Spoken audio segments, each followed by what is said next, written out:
We are making Italian buttercream. In a pot, I have sugar and a small amount of corn syrup and a very small amount of water. Just enough water to make the texture appear to be like wet sand. The corn syrup will help with keeping the sugar from crystallizing. I also have a brush with water and a spoon. The spoon is going to be used to test the temperature of the sugar, and the brush I will use to brush the sides. As the sugar is cooking, it tends to splatter. In the mixing bowl, I have my egg whites. I'm going to turn it on, and I'm going to loosen them up, and I'm going to whip them into soft peaks. I'm also going to add a small amount of sugar to aid in the process of giving them the beginning stages of giving them a creamy texture. So I do have a thermometer. I'm going to turn my sugar up a bit.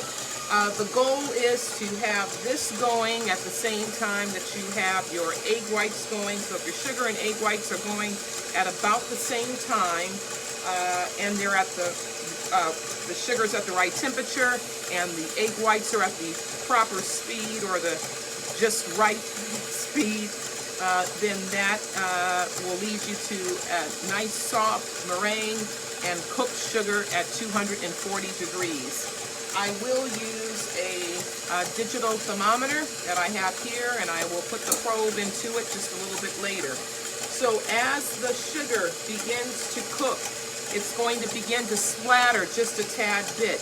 And that's fine, but you have to be able to brush it off with your brush. Make sure you're using a clean brush for this process. Make sure you are also using a very, very clean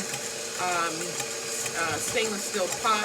Works best. Also make sure that your sugar is not contaminated with flour, so don't mix your measuring utensils so that they don't.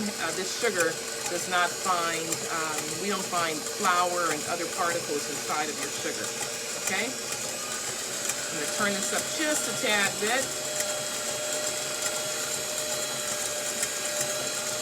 And so, as why it might splatter is because there is some water content inside of the pot, so it tends to splatter on the sides, but it's also evaporating. So the more water you have, the longer it's going to take. So you only want enough water for wet sand. If you have too much water in here, it's going to be not good. Right? Because it's going to take a long time for it to evaporate out. So the water temperature is only going to go to 212, but the sugar can go to much higher temperatures. And again, we are looking for 240 degrees Fahrenheit. I'm going to wait just a few more moments. The sugar usually does a little travel thing, and you can see here it's bubbly and it's not so bubbly off to the side. I'm just going to give it a quick swirl. Know that that heat travels through your pot, so have an oven mitt ready. I'm going to turn my egg white down a little bit because my sugar is not exactly where I want it to be. So the sugar is going to travel through stages, and as it does that, it'll enter the thread stage, and then it's going to eventually get into a soft ball, and then a firm ball, and a crack, and a hard crack stage. But we only need it to go to 240. My ice water bath is to be able to drop the bottom of my pot into this water to shock it and cool it off so that it does not continue to reach higher temperatures. So I'm going to have a spoon dipped in. I'm going to grab a little bit of sugar, drop it back into the ice cold water bath, and then you can see what stage it's at. Sorry about that, but it's at just barely a thread stage.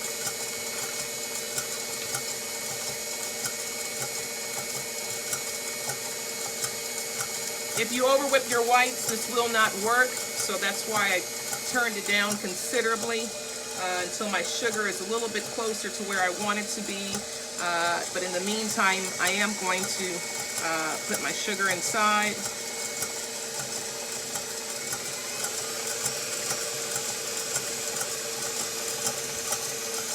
I'll do that test one more time.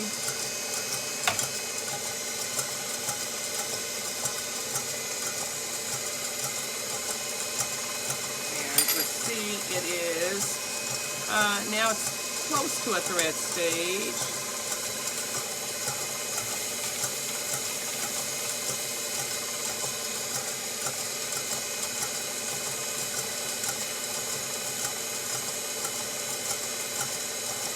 And you could leave, if you have a thermometer like this, you could leave it inside. Because I have such a small amount, I don't want it to touch the bottom of the pot where it's more hot.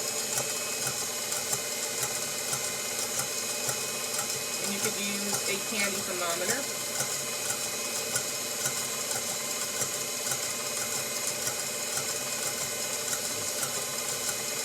So let's do another test using the spoon method.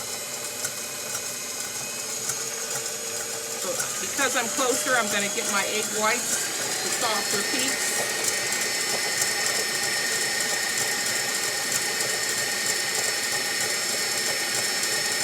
So it's just about there. This is a soft, too soft of a ball, but I'm pretty certain I'm close enough. So I'm going to shut it off. And what is close enough? Let's say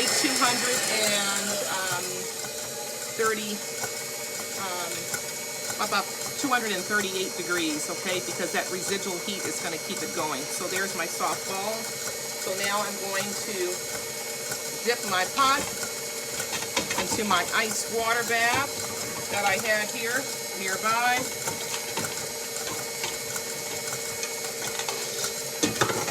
Now I gave it a little shock, and now I'm going to carefully pour as close as I can get to the bowl, because if I get too close to the whip, your sugar is going to splatter all over the bowl instead of into the sugar. Nice, steady, slow stream. You don't want to dump it all in. I turned it down, the machine down, so that I don't have too much sugar splatter.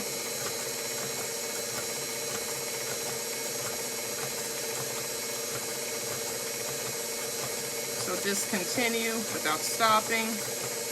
If you notice that your sugar's crystallized, you'll probably need to start all over again. So when I stress to you the importance of making sure that your sugar is nice and clean, your pot's nice and clean, the utensils that you work with are clean, that's going to keep your sugar from crystallizing. Make sure you get all the sugar inside of the pot, the bowl. And then to clean your pot, run a little bit of water inside, put it back on the stove top, turn it on just for a few minutes. Just don't forget about it, otherwise you'll have a bigger job to clean up. So now I'm going to continue to whip this, and we're going to whip it until it's cool.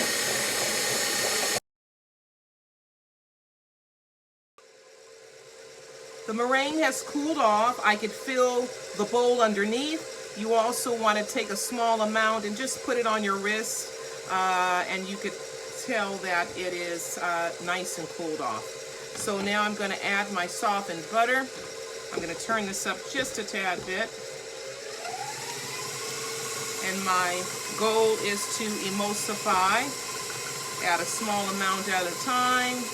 Allow it to get incorporated, and continue to add all of your 1 pound of butter. Make sure that the butter is at room temperature or close to it, not quite warm or too soft or melted, but just soft enough to be able to manipulate and add to your bowl. I'm now adding the last of my butter.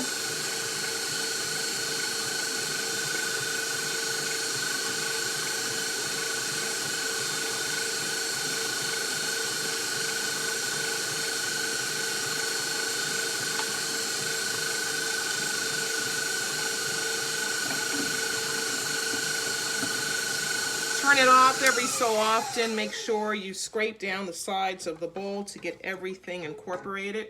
And we're going to whip this until it's just a tad bit firmer.